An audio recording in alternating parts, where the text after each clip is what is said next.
Assalamualaikum warahmatullahi wabarakatuh. Selamat siang menjelang sore semuanya. Yang terhormat kepada Ibu dosen pengampu serta teman-teman semua yang berbahagia pada kali ini.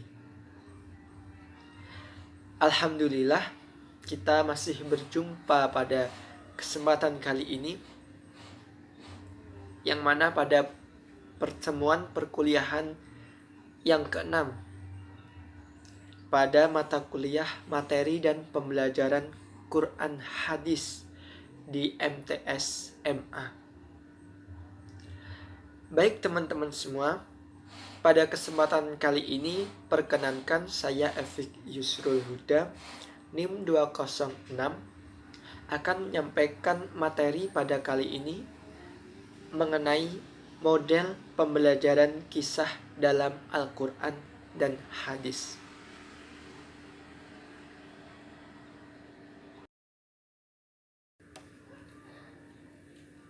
Model pembelajaran kisah dalam Al-Quran dan Hadis.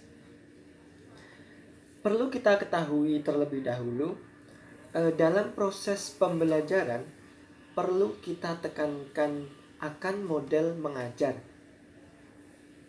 Model mengajar di sini merupakan suatu pengetahuan tentang rangkaian mengajar yang digunakan oleh guru agar materi pelajaran mudah dipahami oleh siswa dengan baik. Salah satu model pembelajaran, salah satunya ada dengan model kisah atau cerita, yang mana dapat memberikan dorongan psikologis bagi anak didik. Baik teman-teman semua, sebelum kita ketahui bersama apa sih yang dimaksud dengan model pembelajaran kisah, kita harus terlebih dahulu mengetahui makna tersendiri dari kisah itu.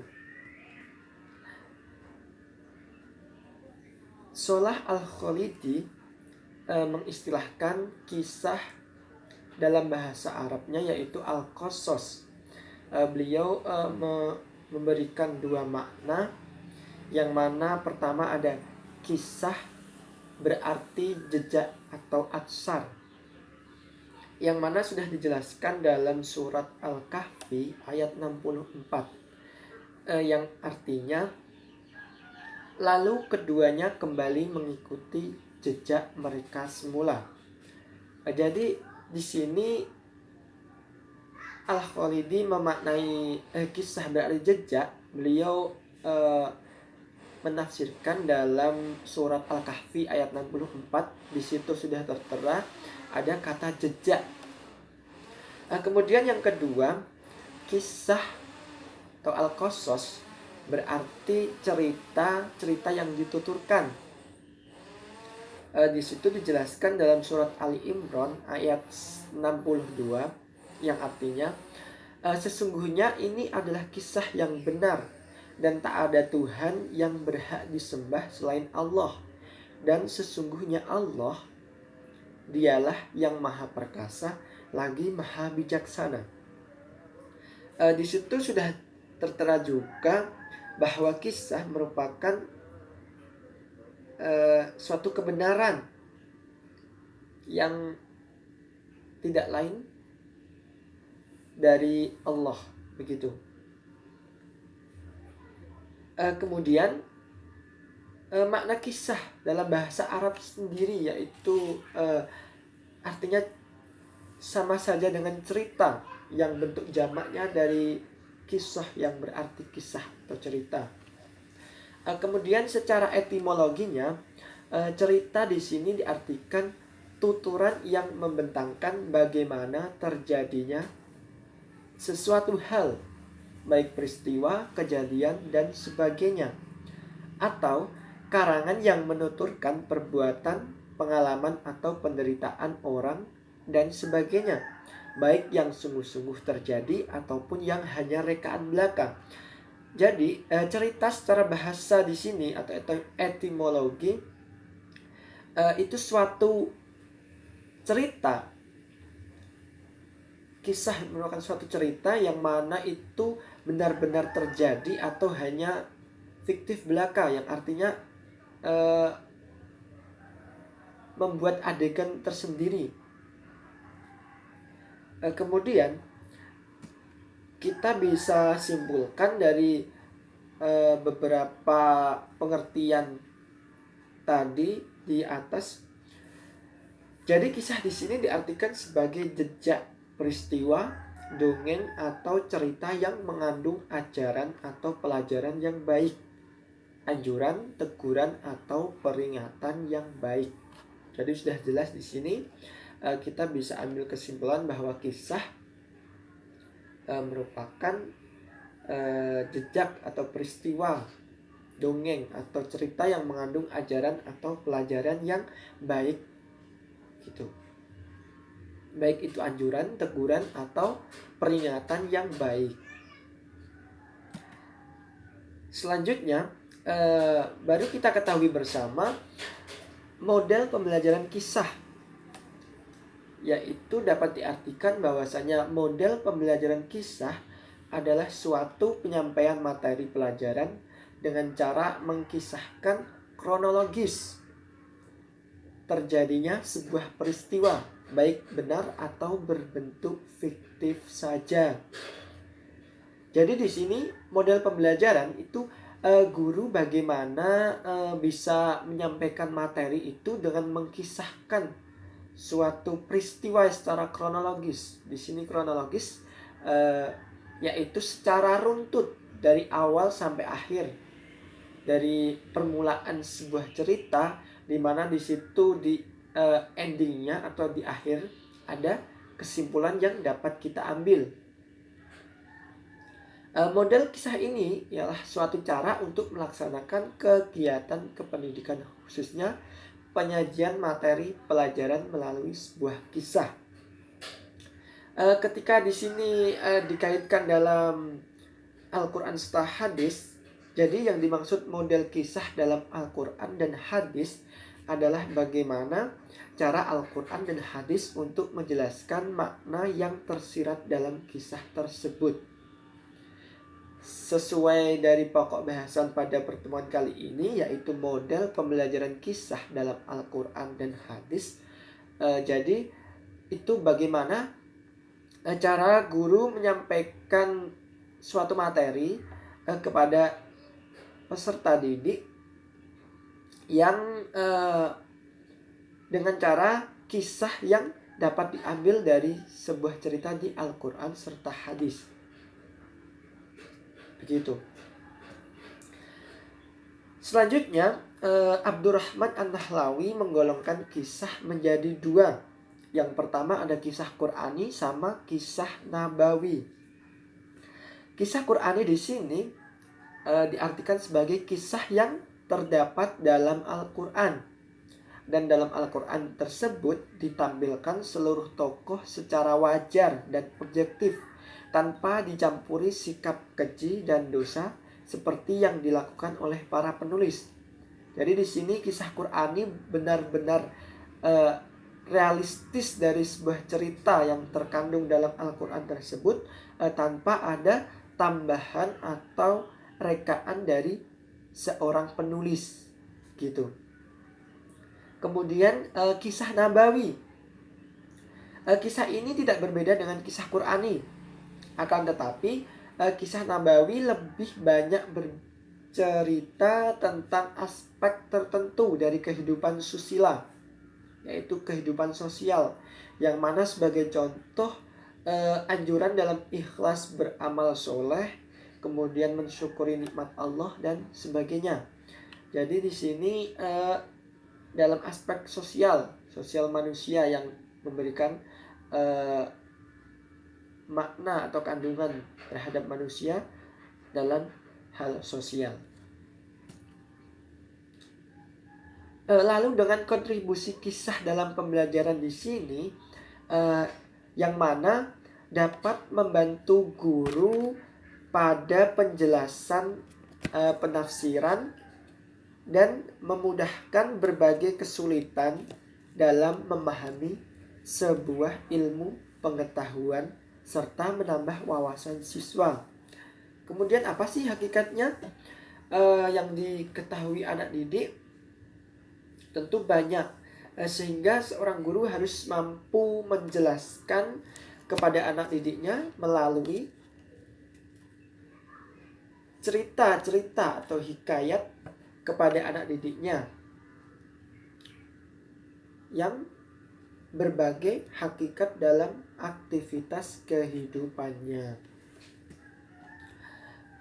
Kemudian setelah kita ketahui bersama apa yang dimaksud dengan model pembelajaran kisah tadi, kemudian harus kita ketahui juga beberapa ayat Al-Quran yang di situ terkandung dalam makna kisah ya, yang bisa mengandung sebuah kisah. Tentunya dalam Al-Quran terdapat banyak kisah-kisah yang diabadikan dengan dalam nama-nama suratnya menurut tema kisah di dalamnya. Misalnya ada surat Yusuf, Nuh, Al-Kahfi, An-Naml, Al-Fil, dan lain sebagainya. Sebagian besar kisah-kisah yang dikisahkan Al-Quran bersifat pengulangan atau repetitif untuk menunjukkan bahwa kisah tersebut amat besar artinya bagi manusia sebagai bahan pelajaran dan peringatan agar dapat diambil hikmahnya. Jadi dalam Al-Quran itu ada makna atau kandungan yang mana di situ ada kesamaan dalam ayat yang mungkin berbeda di suratnya, namun ayatnya terkandung sama. Yang itu memang sudah jelas disampaikan bahwasanya untuk dengan pengulangan untuk menunjukkan kisah tersebut benar-benar sangat besar untuk sebagai peringatan kehidupan manusia, begitu. Di sini yang pertama ada surat Yusuf ayat 3-5 yang mana artinya kami menceritakan kepadamu kisah yang paling baik dengan mewahyukan Al-Quran ini kepadamu. Dan sesungguhnya kamu sebelum kami mewahyukannya adalah termasuk orang-orang yang belum mengetahui. Ingatlah ketika Yusuf berkata kepada ayahnya, "Wahai ayahku, sesungguhnya aku bermimpi melihat 11 buah bintang, matahari dan bulan. Kulihat semua sujud kepadaku." Ayahnya berkata, "Hai anakku, janganlah kamu ceritakan mimpi itu kepada saudara-saudaramu." Maka mereka membuat makar untuk membinasakanmu. Sesungguhnya syaitan itu adalah musuh yang nyata bagi manusia.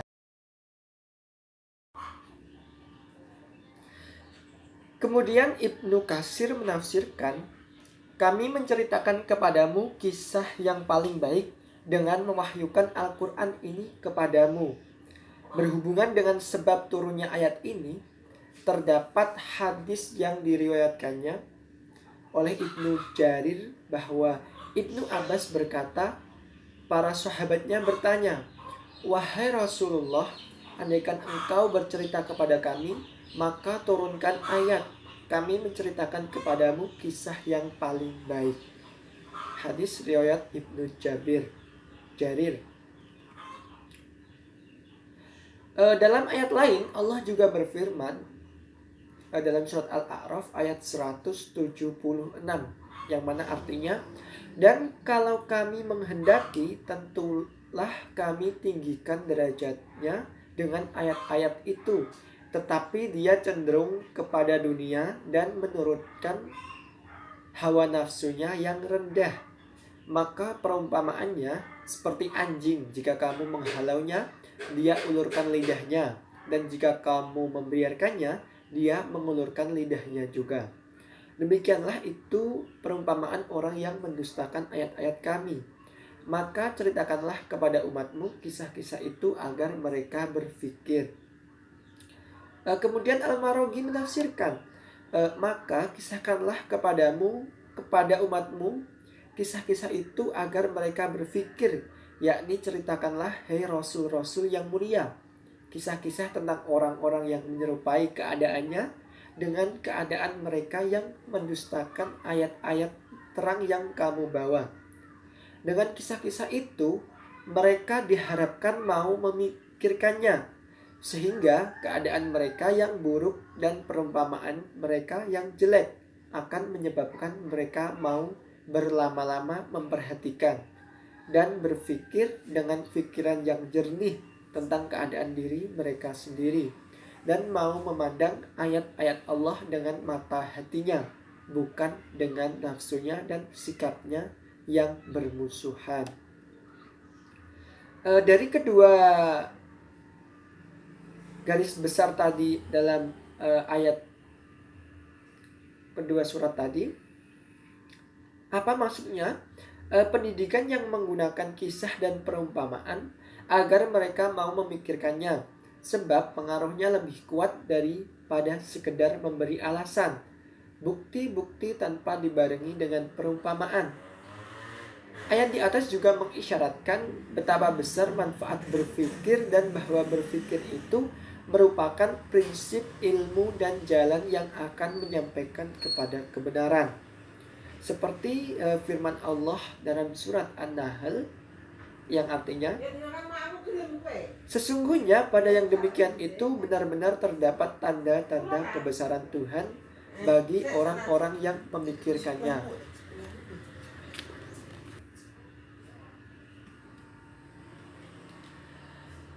Kemudian ada contoh lagi dalam surat Yusuf ayat 111.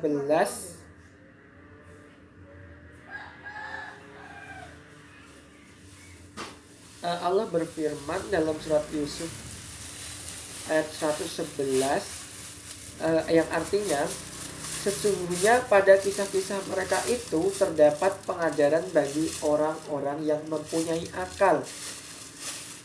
Al-Quran itu bukanlah cerita yang dibuat-buat, akan tetapi membenarkan kitab-kitab yang sebelumnya dan menjelaskan segala sesuatu dan sebagai petunjuk dan rahmat bagi kaum yang beriman. Kemudian Al-Maraghi juga menafsirkan sesungguhnya pada kisah-kisah mereka itu terdapat pelajaran bagi orang-orang yang mempunyai akal. Qasoso al-Qobaro berarti menyampaikan berita dalam bentuk yang sebenarnya. Kata ini diambil dari perkataan Qasoso al-Absoro wa iktasohu yang berarti menuturkan cerita secara lengkap dan benar-benar mengetahui, yakni kisah Yusuf alaihissalam beserta kedua orang tua dan saudara-saudaranya. Lalu apa maksud ayat di atas tadi? Kita bisa mengambil pelajaran dari kisah tersebut. Lalu mana letaknya? Letak pengambilan pelajaran dari kisah ini adalah bahwa Allah telah kuasa untuk menyelamatkan Yusuf setelah dilemparkan ke dalam sumur, mengangkat kedudukannya setelah dipenjarakan, menjadikan berkuasa di Mesir setelah dijualnya dengan harga murah, mengokohkan kedudukannya di muka bumi setelah lama ditawan. Kemudian sesungguhnya Allah juga telah berkuasa untuk melakukan itu semua terhadap Yusuf. Kuasa pula untuk menjayakan Nabi Muhammad SAW. Kemudian kandungan dari ayat di atas, cerita apa sih yang disampaikan? Ayat di atas menceritakan tentang betapa besar kekuasaan Allah yang telah diberikan kepada manusia. Jadi itu merupakan kandungan yang dapat kita ambil hikmahnya dari ayat tersebut. Kemudian ada perintah untuk mengambil pelajaran yang terdapat dalam kisah tersebut bagi orang-orang yang mengetahui, sedangkan orang-orang yang tidak menggunakan akalnya akan terpedaya dan lengah. Ini merupakan perbuatan yang dilanggar oleh mereka sendiri karena mengabaikan perintah Allah tersebut. Dari beberapa ayat di atas kita bisa tarik kesimpulan bahwa dengan pembelajaran kisah-kisah yang disebutkan terdapat 3 tujuan yang utama. Dengan belajar kisah kita dapat mengambil hikmah dari 3 tujuan utama, yaitu mengajak kita untuk memperhatikan, mencermati, dan berinteraksi ketika kita sedang membaca kisah-kisah tersebut. Adapun tujuannya agar berpikir, meneguhkan hati, dan pengajaran bagi orang-orang yang berakal. Seluruh kisah-kisah yang terdapat dalam Al-Quran merupakan model pendidikan yang ideal dalam pengajaran. Seperti dalam surat Al-Maidah, misalnya di dalamnya terdapat kisah 2 anak Adam yang mengabarkan sifat hasud, dengki, dan suka memusuhi sesama, sekaligus mengabarkan rasa kasih sayang dan belas kasihan dan ketulusan. Kisah itu juga diakhiri dengan gambaran betapa rendah dan hinanya orang yang hasud sehingga ia merasa malu dengan seekor burung gagak. Itu contoh dari surat Al-Maidah. Selain dari ayat yang di atas tadi saya jelaskan begitu. Kemudian tadi mengenai ayat Al-Quran yang mengandung kisah ya. Selanjutnya ini mengenai hadis yang mengandung kisah juga.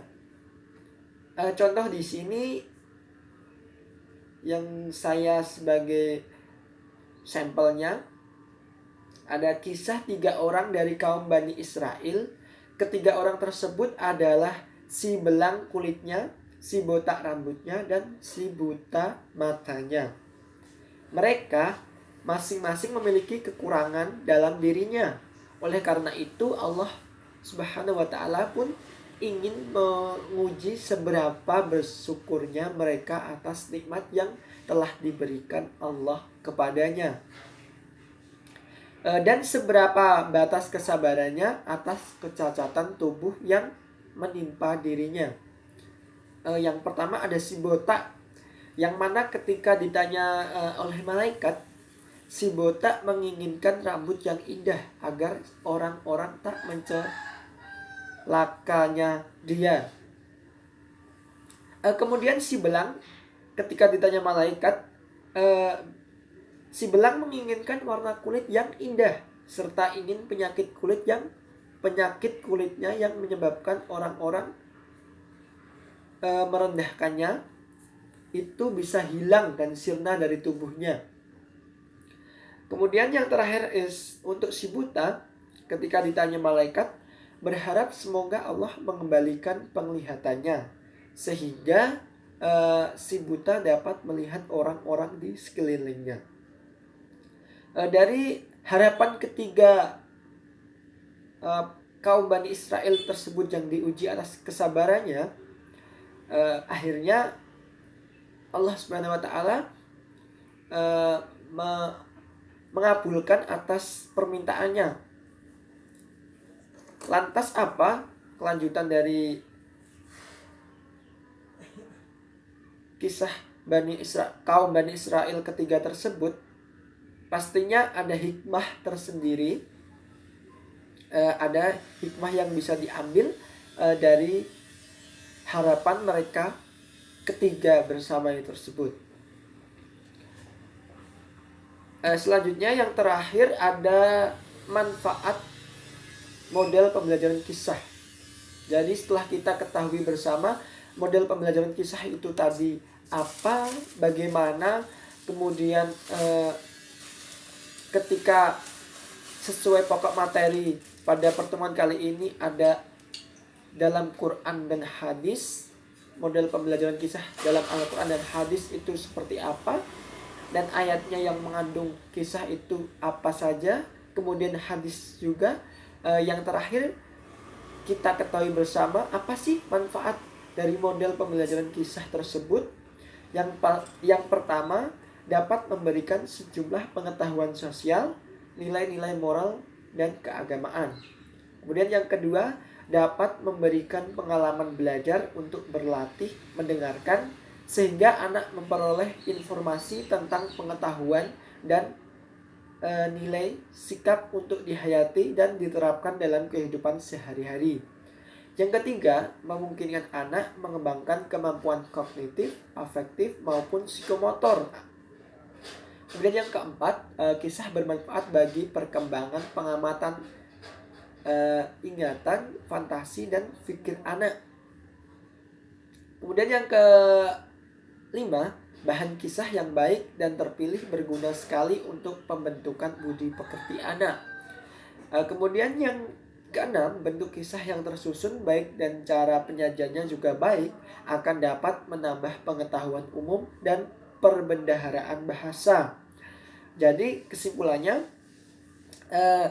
manfaat yang kita peroleh dengan belajar kisah itu, peserta didik dapat berimajinasi apa yang diceritakan dalam kisah tersebut, kisah runtutnya, kemudian alurnya mulai dari awal sampai akhir, bisa berimajinasi atau membayangkan kisah itu terjadinya seperti apa begitu. Kemudian dengan runtutnya alur cerita di situ dapat menambah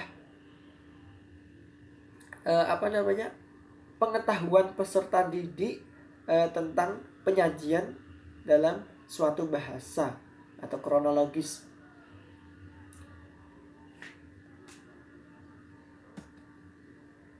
Demikian mungkin itu yang dapat saya sampaikan. Kiranya cukup. Terima kasih. Kurang lebihnya mohon maaf. Wassalamualaikum warahmatullahi wabarakatuh.